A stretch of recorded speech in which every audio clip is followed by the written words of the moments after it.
കഴിഞ്ഞ ദിവസം American market close ചെയ്തത് മൈനസ് ആയിട്ടാണ്. അവിടുത്തെ മാർക്കറ്റ് ഓപ്പൺ ചെയ്യുന്നതിന് മുമ്പ് ഏതാണ്ട് 2% അവിടുത്തെ ഫ്യൂച്ചേഴ്സ് എല്ലാം മൈനസ് ആയിരുന്നു. ഇതിനുള്ള പ്രധാനപ്പെട്ട കാരണം ട്രംപ് മെക്സിക്കോ, ചൈന, കാനഡ എന്നീ രാജ്യങ്ങൾക്ക് താരിഫ് ഏർപ്പെടുത്തിയതിനെ തുടർന്നാണ് ഇത്രയും അധികം കറക്ഷൻ നേരിട്ടത്. അതിനുശേഷം അദ്ദേഹം ഒരു ട്വീറ്റ് ചെയ്തിരുന്നു. ഈ താരിഫ് ഏർപ്പെടുത്തുന്ന നടപടികൾ ഒരു മാസത്തേക്ക് താമസിപ്പിക്കും എന്നൊരു ട്വീറ്റ് ചെയ്തിരുന്നു. അതുകൂടാതെ തന്നെ അമേരിക്കയിൽ പുറത്തു വന്ന PMI ഡേറ്റ വളരെ പോസിറ്റീവായിട്ടാണ് വന്നത്. ഈ രണ്ട് കാരണങ്ങൾ കൊണ്ട് അമേരിക്കൻ മാർക്കറ്റ് ഒന്ന് റിക്കവർ ചെയ്തു. എങ്കിലും മൈനസിലാണ് ക്ലോസ് ചെയ്തത്.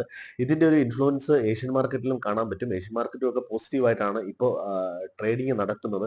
അതുകൊണ്ട് എല്ലാ ദിവസവും ഇനി അങ്ങോട്ടുള്ള ദിവസങ്ങളിലൊക്കെ പൊസിഷൻ എടുക്കുന്നവർ വളരെയധികം സൂക്ഷിക്കുക. ട്രംപ് താരിഫ് ചുമത്തുന്നു എന്നോ അത്തരത്തിലുള്ള ന്യൂസ് വന്നു പറഞ്ഞാൽ മാർക്കറ്റ് നല്ല സെല്ലിങ്ങിനും, ഇനി ഇതുപോലെ നീട്ടിവെക്കുന്നു അത്തരത്തിലുള്ള ന്യൂസ് പറഞ്ഞാൽ മാർക്കറ്റ് തിരിച്ചു കയറുന്നതിനും അത് കാരണമാകും. അപ്പോൾ പൊസിഷണൽ ട്രേഡ് എടുക്കുന്നവർ, പ്രത്യേകിച്ച് ഫ്യൂച്ചേഴ്സ് ആൻഡ് ഓപ്ഷനിൽ പൊസിഷൻ ട്രേഡ് എടുക്കുന്നവർ ഈ അവസ്ഥ പ്രത്യേകം ശ്രദ്ധിക്കണം.